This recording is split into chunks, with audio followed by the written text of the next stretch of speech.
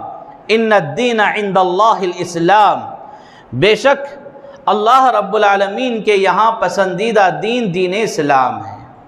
تو اسلام اللہ کی ایک بہت بڑی نعمت ہے جو مجھے اور آپ کو ملی ہے، اور اس نعمت کی قدردانی کرنا یہ میری اور آپ کی ذمہ داری ہے۔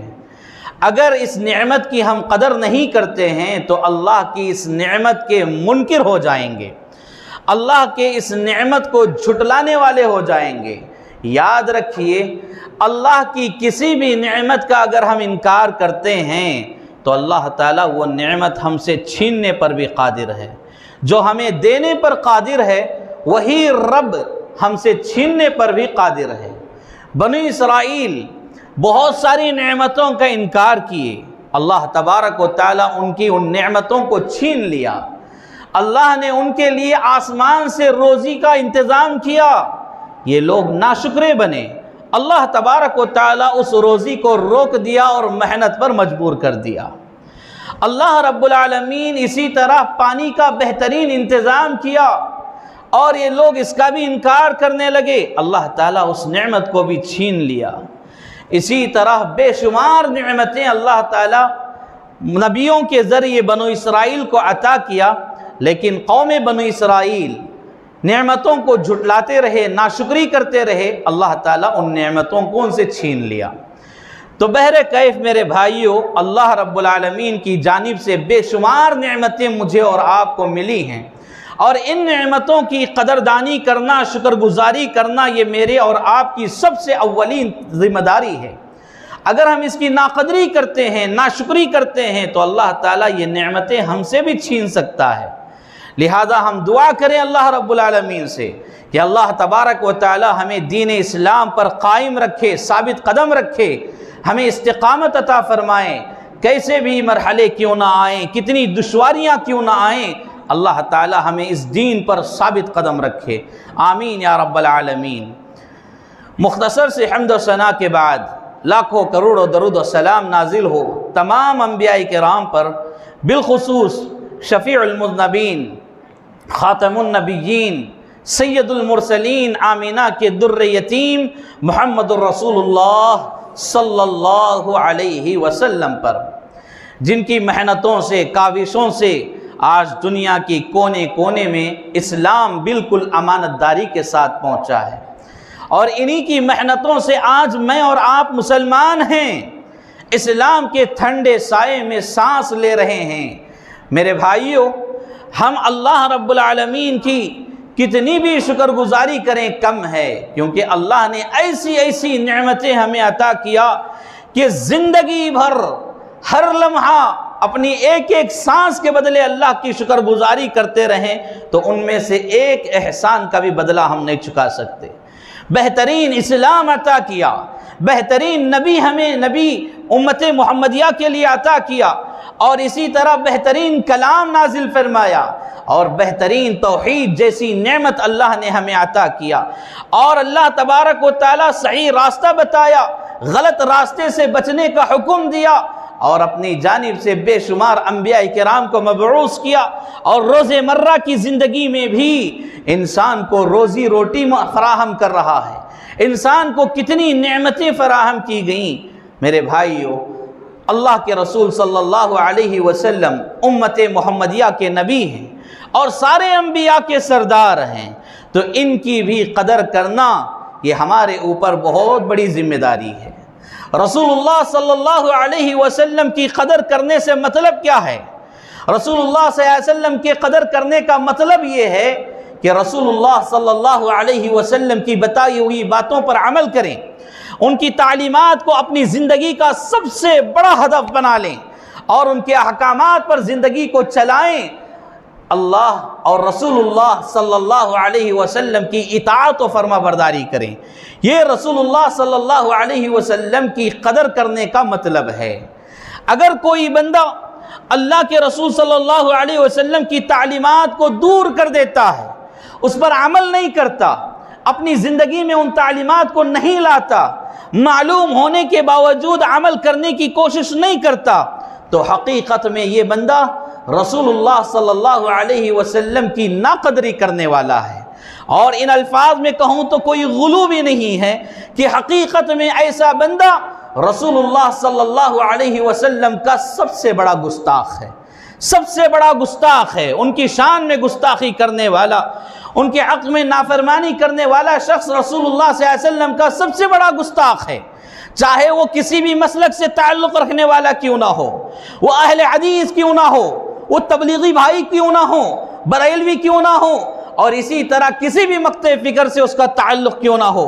رسول اللہ صلی اللہ علیہ وسلم کے احکامات کو اگر وہ نہیں مانتا، رسول اللہ صلی اللہ علیہ وسلم کی تعلیمات پر عمل نہیں کرتا، تو پھر ایسا انسان سب سے بڑا گستاخ ہے رسول اللہ صلی اللہ علیہ وسلم کا۔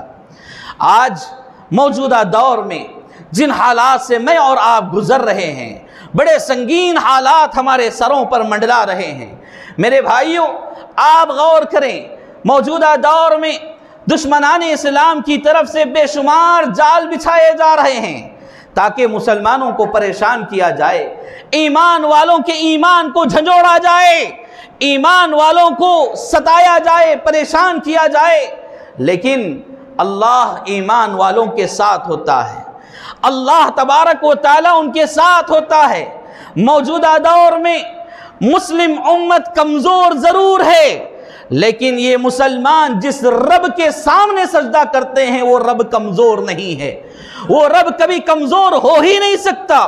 جس کی حکومت سے ساری کائنات چلتی ہے، جس کے حکم پر درخت کے پتے حرکت کرتے ہیں، جس کے حکم پر زمین کے کنکر اپنی جگہ سے حرکت کرتے ہیں، اور جس کے حکم پر زمین کے اندر بلوں میں موجود کیڑے مکوڑوں کو روزی دی جاتی ہے، جس کے حکم سے بڑے بڑے وزنی کشتیاں سمندروں میں تیرتی ہوئی جاتی ہیں، جس کے حکم سے یہ آسمان بغیر ستونوں کے کھڑا ہوا ہے، جس کے حکم سے پرندے آسمان کی فضاؤں میں تیرتے ہوئے اڑتے ہوئے زندگی بسر کرتے ہیں، جس کے حکم سے چوپائے چار پیر والے جانور، دو پیر والے جانور زندگی بسر کرتے ہیں، جس کے حکم سے اپنے فرمانبردار بندے کو بھی روزی ملتی ہے اور نافرمان کو بھی روزی ملتی ہے۔ یہی رب، یہی خالق، یہی مالک، یہی رازق سب سے بڑا ہے، سب سے طاقتور ہے، ذو القوت المتین۔ طاقت میں کوئی مضبوطی میں سب سے بڑی ذات ہے تو اللہ رب العالمین کی ذات ہے۔ اللہ رب العالمین کبھی کمزور ہو ہی نہیں سکتا۔ دشمنان اسلام کتنے بھی حربے کیوں نہ چلا لیں، کتنے بھی جال کیوں نہ بچھا لیں، اللہ رب العالمین کبھی کمزور ہونے والوں میں سے نہیں ہے، بلکہ اللہ رب العالمین دوسروں کو کمزور کرنے پر قادر ہے، دوسروں کو کمزور کرنے پر قادر ہے۔ میرے بھائیو، موجودہ دور کا سب سے اہم مسئلہ یہ ہے کہ کسی نے رسول اللہ صلی اللہ علیہ وسلم کی شان میں گستاخی کی، نازیبا الفاظ کہتے ہوئے، ایسے الفاظ کہتے ہوئے جو کہنا نہیں چاہیے، چاہے وہ کسی بھی دھرم سے تعلق رکھنے والے کیوں نہ ہو۔ اگر اس طرح کہتے ہیں تو یہ اخلاقی جرم ہے، اخلاقی جرم ہے، اور اس کے لیے سزا مختص ہے۔ اسلام میں بھی اس کی سزا بتائی گئی اور دیگر ادیان میں بھی اس کی سزا مختص ہے۔ لیکن میرے بھائیو، یہ لوگ کیوں اس طرح کے کام کرتے ہیں، کیوں اس طرح بولتے ہیں، نازیبا الفاظ کیوں استعمال کرتے ہیں، اس کو سمجھنے کی ہمیں بہت سخت ضرورت ہے۔ وہ اس لیے کہ ہم مسلمان جوش میں آ کر، جذبے میں آ کر کوئی غلط قدم اٹھائیں، صرف اسی مقصد کے تحت یہ لوگ اس طرح کی زبان درازیاں کرتے ہیں۔ اور دوسری بات یہ ہے، یہ لوگ رسول اللہ صلی اللہ علیہ وسلم کی شخصیت سے صحیح واقفیت نہیں رکھتے، ان کے بارے میں صحیح علم نہیں رکھتے، ان کی زندگی کے بارے میں صحیح علم نہیں رکھتے، تبھی جا کر اس طرح کے بیان، اس طرح کی زبان درازیاں، اس طرح کے الفاظ رسول اللہ صلی اللہ علیہ وسلم کی شان میں یہ لوگ کہتے ہیں۔ اگر اسلام پر انگلی اٹھانے سے پہلے اپنے دھرم کی کتابوں کا بھی اگر انہیں علم ہوتا تو انہیں معلوم ہوتا کہ اپنے ویدوں میں اپنی کتابوں میں ان باتوں کو چسپا کیا گیا ہے، لکھا گیا ہے کہ جس وقت رام کی شادی ہوئی تھی سیتا کے ساتھ، اس وقت رام کی عمر ایک روایت کے مطابق 15 سال کی بتائی گئی، ایک روایت کے مطابق 13 سال کی بتائی گئی، لیکن سیتا کی عمر صرف 6 سال کی، صرف 6 سال کی۔ تو میرے بھائیو، اگر یہ اپنے دین کی کتابوں کا مطالعہ کرتے، اس کا علم ہوتا، تو پھر دوسرے دین پر، دوسرے ادیان پر انگلی نہیں اٹھاتے۔ تو سب سے پہلے انہیں اپنے دین کا علم نہیں ہے، اپنی کتابوں کا علم نہیں ہے، تو دوسروں کے اوپر کیا انگلی اٹھا سکتے ہیں؟ بہرکیف یہ ان لوگوں کا، دشمنان اسلام کا یہ حربہ ہے، یہ حملہ ہے، یہ جال ہے کہ کوئی ایسا کام کر دیں جس میں مسلمان مشغول ہو جائیں، جس میں مسلمان مصروف ہو جائیں، جس میں اپنی طاقت، اپنی توانائی، اپنا مال، اپنا شوق، اپنا جذبہ سب اس میں صرف کرتے رہیں، اور پیچھے سے دوسرا منصوبہ دشمن بناتا رہے۔ اسی مقصد کے تحت کسی نہ کسی مسئلے میں مسلمانوں کو پھنسایا جاتا ہے، اٹکایا جاتا ہے، اور ان کے خلاف کچھ نہ کچھ زبان درازیاں کی جاتی ہیں۔ ایک مسئلہ ختم نہیں ہوتا، دوسرا مسئلہ تیار رہتا ہے، دوسرا مسئلہ جب تیار رہتا ہے تو تیسرا مسئلہ اٹھ کر پیدا ہو جاتا ہے۔ یہ کیوں؟ اس لیے کہ مسلمانوں کو اسی طرح کے مسائل میں دبا کر رکھا جائے اور یہ کام آگے کرتے جائیں، اسلام کے خلاف پروپیگنڈے کرتے جائیں۔ اور یہاں ایک اہم بات میں یہ بتانا چاہتا ہوں، مسلمانوں میں بعض مسلمان بھائی ایسے ہوتے ہیں جو بڑے جذباتی ہوتے ہیں، ٹی وی پر جا کر ڈیبیٹس وغیرہ میں بیٹھتے ہیں، ایسی باتیں کرتے ہیں جس سے سختی معلوم ہوتی ہے، اور میڈیا والے چاہتے بھی یہی ہیں، ایسے ہی لوگوں کو بلایا جائے جو مسئلے کو گرم کرتے ہوں۔ مسئلے کو نرم کرنے والوں کو میڈیا میں کبھی نہیں بلایا جاتا۔ آپ غور کریں، میڈیا میں انہی لوگوں کو بلا کر بٹھاتے ہیں جو مسئلے کو گرم کیا جاتا ہے، اور جوش میں، جذبے میں کچھ ایسی باتیں کر جاتے ہیں جس میں اسلام کے اوپر دھبا آ سکتا ہے۔ تو ایسے ہی لوگوں کو میڈیا بلاتا ہے، اور میڈیا کا سب سے بڑا یہ جال ہے کہ اس طرح کی باتوں کو زیادہ ہائی لائٹ کرتے ہیں۔ کیوں؟ اب سال بھر کی روزی ان کی اسی پر چلتی رہے گی۔ ایک مسئلے کو گرم کر دیا جائے اور اس مسئلے کے ذریعے اپنی ریٹنگ بڑھاتے رہیں گے، اپنے ویوز بڑھاتے رہیں گے، اپنے چینل کی نشر و اشاعت کرتے رہیں گے، اور اس سے انہیں جو فنڈ ملتا ہے، اس سے انہیں جو پیسہ ملتا ہے، اسی سے ان کا گزارا ہوتا ہے۔ تو میرے بھائیو، یہ حقیقتیں ہیں، یہ مجھے اور آپ کو سمجھنے کی ضرورت ہے۔ اس طرح کے مسائل میں ہم اپنے تن من دھن کی بازی لگا کر اللہ کے یہاں بیکار نہ جائیں۔ میرے بھائیو، اس طرح کے مسائل کو نظر انداز کریں۔ ہاں، یہ بات میں ضرور کہتا ہوں، رسول اللہ صلی اللہ علیہ وسلم کی شان میں گستاخی کرنا یہ بہت بڑا گناہ ہے، اور اس کی سزائے موت ہے۔ لیکن یہاں یہ مسئلہ سمجھ لیں کہ وقت کے حساب سے، ملک کے حساب سے، جگہ کے حساب سے ہمیں قانون کے دائرے میں رہ کر کارروائی کرنے کی ضرورت ہے۔ جوش میں، جذبے میں آ کر کسی کا مال توڑ دیے، پھوڑ دیے، کسی کا دکان جلا دیے، یا کسی کے اوپر پتھروں کی بارش کر دیے، یہ اسلام ہرگز اجازت نہیں دیتا۔ ہم کیا بتانا چاہتے ہیں؟ ایسے احتجاجات کے ذریعے ہم کیا یہ بتانا چاہتے ہیں کہ اسلام نے ہمیں یہ تعلیم دی ہے کہ دوسروں کے دکانوں مکانوں پر پتھر بازی کریں، دوسرے انسانوں پر پتھر بازی کریں، اور دوسرے ادیان کے لوگوں کو گالی دیں، اور دوسرے ادیان کے معبودوں کو گالی دیں؟ ہمارا اسلام کبھی ایسی تعلیم نہیں دیتا۔ لہذا میرے بھائیو، ہوش سے کام لینے کی ضرورت ہے، جوش میں نہ جائیں، ہوش میں رہیں۔ اور دشمنان اسلام تمہیں جوش دلا کر تمہیں بگاڑنا چاہتا ہے، تمہارے مسائل کو اور زیادہ فروغ دینا چاہتا ہے۔ لہذا ایسے حالات میں میرے اور آپ کے اوپر کچھ ذمہ داریاں بنتی ہیں۔ وہ ذمہ داریاں کیا ہیں؟ اللہ تبارک و تعالیٰ ان ذمہ داریوں کو بتاتے ہوئے قرآن مجید میں سورۃ الانفال سورہ نمبر 9، سورہ نمبر 7، آیت نمبر سورہ نمبر 7 پارہ نمبر 10 آیت نمبر 40 پر 5 اور 40 پر 6 میں بیان کیا، یا ایھا الذین آمنوا اذا لقیتم فئۃ فاثبتوا واذکروا اللہ کثیرا لعلکم تفلحون واطیعوا اللہ ورسولہ ولا تنازعوا فتفشلوا وتذهب ريحكم واصبروا ان اللہ مع الصابرین۔ بڑی بہترین اور جامع آیتیں ہیں یہ۔ ان دو آیتوں میں اللہ تبارک و تعالی 5 باتیں ذکر کیا ہے، 5 ذمہ داریاں میرے اور آپ کے اوپر عائد ہوتی ہیں۔ دراصل یہ آیتیں اللہ تبارک و تعالی مسلمانوں کو جنگ کے آداب بتاتے ہوئے بیان کیا ہے۔ سورۃ الانفال میں جنگ کے سلسلے میں جو آیتیں ہیں، ان آیتوں میں سے یہ 2 آیتیں ہیں کہ جب جنگ لڑائی شروع ہو جائے یا جنگ کا مرحلہ آ جائے تو اس وقت مسلمانوں کو کیا کرنا چاہیے، اللہ تعالیٰ ان باتوں کو ان 2 آیتوں میں بیان کیا ہے۔ تو میرے بھائیو، آج خطبہ جمعہ میں صرف ایک آیت کو ہم سمجھنے کی کوشش کریں گے، ان 2 آیتوں کو سمجھ لیں تو ہمارے لیے کافی ہے۔ سورۃ الانفال کی آیت نمبر 45 میں اللہ تبارک و تعالیٰ فرما رہا ہے، یا ایھا الذین آمنوا اذا لقیتم فئۃ فاثبتوا وَاذْكُرُوا اللَّهَ كَثِيرًا لَعَلَّكُمْ تُفْلِحُونَ۔ سب سے پہلی بات، اے ایمان والو، جب تمہارا یعنی تمہاری خلاف جو جماعت ہے اس کے ساتھ تم مدبھیڑ ہو جاؤ، تمہارے خلاف جو جماعت ہے اس کے ساتھ مدبھیڑ ہو جاؤ تو اس میں سب سے پہلا کام جو کرنا ہے ثابت قدمی۔ ثابت قدمی اصل چیز ہے، یعنی اپنے اندر ثابت قدمی پیدا کریں۔ اس طرح کے دشمنوں کی باتوں کو سن کر اپنے دل میں کمزوری پیدا ہونے نہ دے۔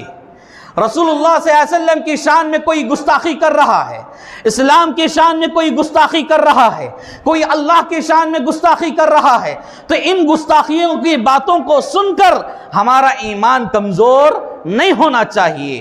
ہم اپنے دین پر، اپنے اسلام پر ثابت قدم رہنا چاہیے، مضبوطی کے ساتھ کھڑے رہنا چاہیے، اپنے پیروں کو ڈھلمل میں نہیں لانا چاہیے، بڑی مضبوطی کے ساتھ کھڑے رہنا ہے۔ یہ سب سے پہلی ذمہ داری ہے۔ دنیا میں کچھ بھی ہو جائے، اسلام کے خلاف، رسول اللہ صلی اللہ علیہ وسلم کے خلاف جو کچھ بھی حربے استعمال کیے جائیں، ان پر ہمیں ثابت قدمی کے ساتھ رہنا ہے، رسول اللہ صلی اللہ علیہ وسلم کے امتی بن کر ہی رہنا ہے، اسلام کو ماننے والے سچے مسلمان بن کر ہی رہنا ہے۔ مسلمانوں کو جب ستایا، پریشان کیا جا رہا ہے تو ایسے وقت میں ڈر کر اسلام چھوڑ کر نہیں جانا چاہیے، گھبرا کر اسلام سے دور نہیں ہونا چاہیے، گھبرا کر رسول اللہ صلی اللہ علیہ وسلم کا انکار نہیں کرنا چاہیے۔ کیوں؟ اس لیے کہ اگر کوئی اسلام سے دور ہو جاتا ہے، گھبرا کر، پریشان ہو کر، ڈر کے ذریعے رسول اللہ صلی اللہ علیہ وسلم کا انکار کرتا ہے تو پھر ایسے انسان کا شمار مرتد میں کیا جائے گا، ایسے لوگوں میں کیا جائے گا جو لوگ دین اسلام کو چھوڑ کر دوسرے ادیان کو اختیار کر لیں تو انہیں مرتد کہا جاتا ہے، اور مرتد کی سزا سزائے موت ہے، یعنی سزائے موت سنائی گئی ہے۔ لہذا سب سے پہلی چیز ثابت قدمی۔ مراحل کیسے بھی سخت کیوں نہ ہوں، حالات کتنے سنگین ہی کیوں نہ ہوں، ہمیں ثابت قدمی سے کام لینا ہے، یہ پہلی ذمہ داری ہے۔ اور دوسری ذمہ داری کیا ہے؟ وَاذْكُرُوا اللَّهَ، کثرت سے اللہ کو یاد کرو۔ وَاذْكُرُوا اللَّهَ كَثِيرًا، کثرت سے اللہ کو یاد کرو، اللہ کا ذکر و اذکار کرو۔ جب مخالف جماعتوں کے ساتھ مدبھیڑ ہو جاؤ یا کسی سامنے اپنے سامنے کسی گروہ کو پالو تو ایسے وقت میں دشمن سے جب لڑائی شروع ہو جائے تو اللہ کو کثرت سے یاد کرو، اللہ کو کثرت سے یاد کرو۔ اب ہمارے ملک عزیز کے جو حالات ہیں وہ حالات کسی جنگ سے کم نہیں ہیں، آئے دن حالات بگڑتے جا رہے ہیں۔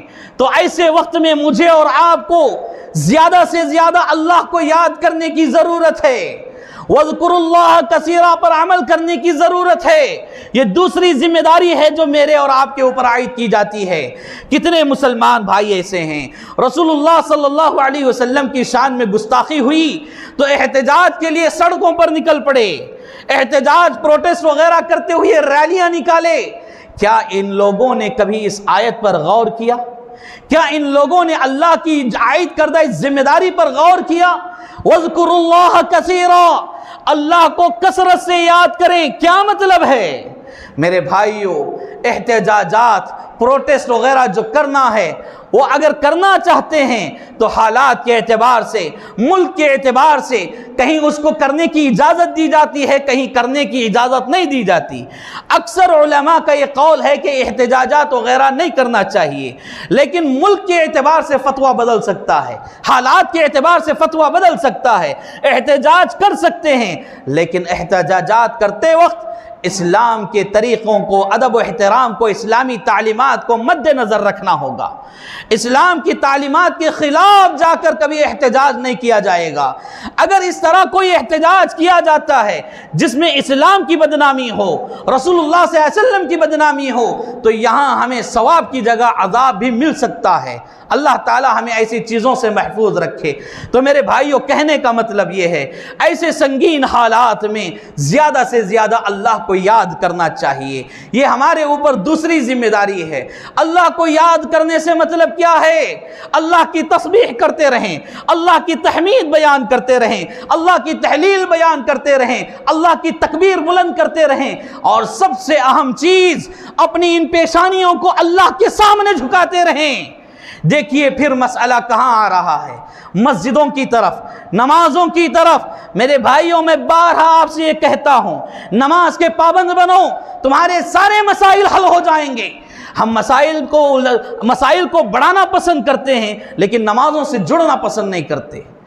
کیا ہی اچھا ہوتا احتجاجات وغیرہ میں اپنا مال وغیرہ صرف کرنے کی بجائے مسجدوں میں آ کر سجدے کر کے رو رو کر اللہ سے دعائیں کرتے، اے اللہ، جن گستاخوں نے ہمارے نبی کی شان میں گستاخی کی ہے، ان سے تو نمٹ لے، ان سے تو نمٹ لے، ان کو تو بہترین جاننے والا ہے، تیرا عذاب ان پر مسلط فرما، یا تو انہیں اسلام کی ہدایت عطا فرما، یا پھر آئے دنیا تک ان کو درس عبرت بنا دے۔ اگر اس طرح کوئی دعا کیا تو کتنا بہترین کام ہوگا۔ ہم میں سے کوئی کیے ہیں اس طرح؟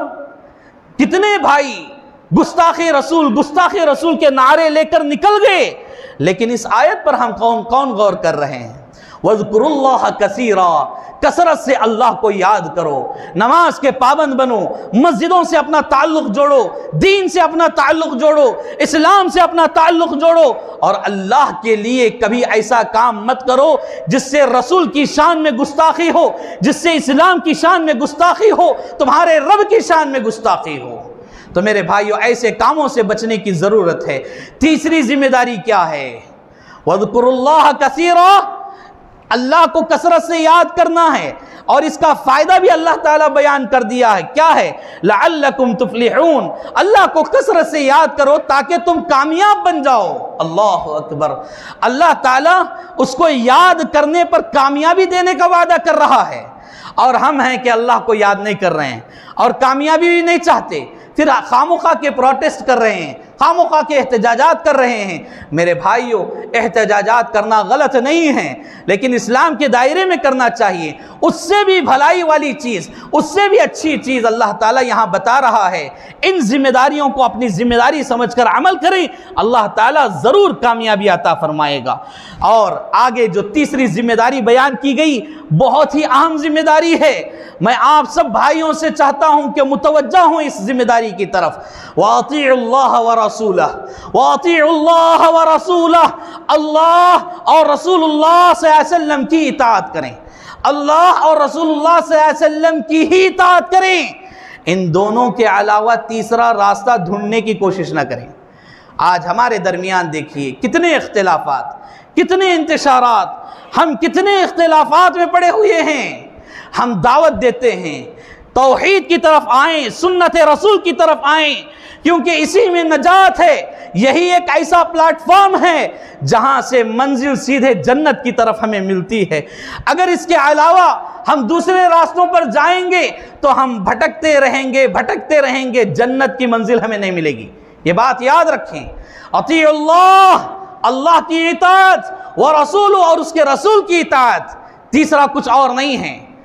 اب ہمارا مسئلہ عجیب مسئلہ ہو گیا۔ ہم کیا کہتے ہیں؟ فلاں بھائی کا ایک گروہ کہتا ہے کہ ہمیں رسول کی ضرورت نہیں ہے، ہم امام کی ماننے والے ہیں۔ کیوں؟ اس لیے کہ ہمارے امام رسول کو مانے تھے، ہمارے امام رسول صلی اللہ علیہ وسلم کی باتوں کو ہی سمجھا کر گئے ہیں، لہذا رسول صلی اللہ علیہ وسلم سے زیادہ ترجیح امام کو دی جا رہی ہے۔ میرے بھائیوں، کوئی بھی ہوں، کسی بھی مقطع فکر سے کیوں نہ ہوں، چاہے وہ اہل حدیث ہی کیوں نہ ہوں، حق پر چلنے والے ہی کیوں نہ ہوں، اگر رسول اللہ صلی اللہ علیہ وسلم کو چھوڑ کر تیسرا کسی اور کو اپنا لیتے ہیں، یاد رکھیں گمراہی کی طرف جا رہے ہیں۔ یاد رکھیں، اطیع اللہ و رسولہ، یہ بہترین پلیٹ فارم ہے، اللہ اور اس کے رسول کی اطاعت کا پلیٹ فارم۔ بعض لوگ کہتے ہیں کہ نہیں، ہمارا سلسلہ قادریہ ہے، سلسلہ چشتیہ ہے، فلاں سلسلے سے ہمارا تعلق ہے، فلاں خاندان سے ہمارا تعلق ہے، ہم آل بیت سے ہیں، ہم رسول صلی اللہ علیہ وسلم کے خاندان سے ہیں، رسول اللہ صلی اللہ علیہ وسلم کے آل و اولاد سے ہیں، تو انہی کو مانیں گے، فلاں چشتی کو مانیں گے، فلاں قادری کو مانیں گے، فلاں پیر کو مانیں گے، انہی کی مانیں گے، دوسرے کسی اور کی نہیں مانیں گے۔ کیا مطلب ہے؟ رسول اللہ صلی اللہ علیہ وسلم کی نہیں مان رہے ہیں، فلاں پیر، فلاں قادری، فلاں چشتی کی مان رہے ہیں، جبکہ اللہ تعالیٰ قرآن مجید میں ایک جگہ نہیں، دو جگہ نہیں، سینکڑوں مرتبہ اللہ تعالیٰ یہ اعلان کر رہا ہے، اطیع اللہ واطیع الرسول، اطیع اللہ واطیع الرسول، اللہ کی اطاعت کرو، رسول کی اطاعت کرو، اللہ کی اطاعت کرو، رسول کی اطاعت کرو۔ فلاں کہہ رہے ہیں امام کے پیچھے جائیں گے، فلاں کہہ رہے ہیں چشتیوں کے پیچھے جائیں گے، فلاں کہہ رہے ہیں قادریوں کے پیچھے جائیں گے، اب ہم کس کی مانیں گے؟ اللہ کی مانیں گے یا دنیا والوں کی مانیں گے؟ میرے بھائیو، تھوڑا ہوش میں آ کر سوچیں، اللہ تبارک و تعالی ہم سے کیا چاہتا ہے اور ہم کیا کر رہے ہیں۔ اللہ اور رسول صلی اللہ علیہ وسلم کی اطاعت کو لازم پکڑیں، یہ تیسری اور اہم ذمہ داری ہے۔ چوتھی ذمہ داری، وَلَا تَنَازَعُوا فَتَفْشَلُوا وَتَذْهَبَ رِيحُكُمْ وَاصْبِرُوا إِنَّ اللَّهَ مَعَ الصَّابِرِينَ۔ چوتھی ذمہ داری یہ ہے کہ آپس میں اختلافات نہ کریں، آپس میں تنازعات کھڑا نہ کریں۔ وَتَذْهَبَ رِيحُكُمْ، اگر تم اختلاف پیدا کرتے رہو گے، آپس میں لڑتے رہو گے، تو تمہاری ہوا اکھڑ جائے گی، تم بزدل ہو جاؤ گے، کمزور ہو جاؤ گے۔ میرے بھائیو، ہوا اکھڑنے کا مطلب آپ جانتے ہیں؟ ہوا کا خالی ہو جانا مطلب آپ جانتے ہیں؟ ایک بڑی مہنگی گاڑی ہے، بہت بڑی مہنگی گاڑی ہے، اچھی کمپنی کی گاڑی ہے، مرسیڈیز وغیرہ کی گاڑی ہے، اگر اس کے ٹائروں میں ہوا نہ ہو تو وہ کتنی بھی قیمتی کیوں نہ ہو بیکار ہے، کتنی بھی قیمتی کیوں نہ ہو۔ آپ اس میں ٹینک فل پیٹرول بھی بھرا لیں، ڈیزل بھی ڈلا لیں، اور ہوا اگر نہیں ہے تو آپ اس کو کیسے چلائیں گے؟ تو یہی مطلب ہے، مسلمان کتنی تعداد میں کیوں نہ ہو، مسلمانوں میں کتنی طاقت ہی کیوں نہ ہو، مسلمانوں میں کتنا ولولہ ہی کیوں نہ ہو، کتنا شوق و جذبہ ہی کیوں نہ ہو، اگر ان کے درمیان ہوا نہیں ہے تو مسلمان بیکار ہیں۔ اور وہ ہوا ہمارے اندر کب آئے گی، وہ طاقت کب آئے گی؟ جب ہم توحید پر جمے رہیں گے، سنت رسول پر عمل کریں گے، تو وہ ہوا ہمارے اندر قائم ہو جائے گی۔ پھر اس کے بعد اللہ تبارک و تعالیٰ کہتا ہے کہ تم ہی غالب رہو گے، سربلند رہو گے، شرط یہ ہے کہ تم ایمان والے بن جاؤ، مومن بن جاؤ، صحیح معنوں میں مومن بن جاؤ۔ میرے بھائیوں، یہ چوتھی ذمہ داری ہے کہ آپسی اختلافات کو ختم کریں، آپسی انتشارات کو ختم کریں۔ اب زمانہ وہ نہیں رہا، حالات وہ نہیں ہیں کہ ہم ایک دوسرے کے خلاف کافر کے فتوے دیتے بیٹھیں، ایک دوسرے کو گالیاں دیتے بیٹھیں، ایک دوسرے کے اوپر تو الزامات لگاتے بیٹھیں۔ حالات یہ ہیں، ہمیں ایک بننا ہے، نیک بننا ہے۔ ایک بننے سے طاقت پیدا ہوتی ہے، نیک بننے سے اللہ والے ہو جاتے ہیں، اور اللہ تبارک و تعالیٰ یہی چیز پسند کرتا ہے۔ اب ہمیں اتحاد کی ضرورت ہے، اور اتحاد کہاں نصیب ہوگا؟ جیسے کہ اللہ تعالیٰ تیسری ذمہ داری میں فرما رہا ہے، اطیع اللہ و رسولہ، اسی میں اتحاد ہے، اطیع اللہ و رسولہ، اسی میں اتحاد ہے۔ اللہ اور رسول صلی اللہ علیہ وسلم کی اطاعت و فرما برداری میں اتحاد ہے، اس کے علاوہ کہیں اور پر اتحاد تمہیں نہیں ملے گا۔ میرے بھائیوں، اس پلیٹ فارم پر آ جائیں، سب ایک ہو سکتے ہیں، سب مل جل کر کام کر سکتے ہیں۔ اب حالات میں متحد ہونے کی ضرورت ہے، حالات میں متحد ہونے کی ضرورت ہے۔ اختلاف کے شکار اگر ہوئے رہیں گے تو دشمن بڑے آسانی سے ہمیں نیست و نابود کر دے گا، مٹا دے گا۔ تو اس بات کو سمجھیں۔ اور آخری ذمہ داری اس آیت میں اللہ تبارک و تعالیٰ جو بیان کی وہ یہ، وَاصْبِرُوا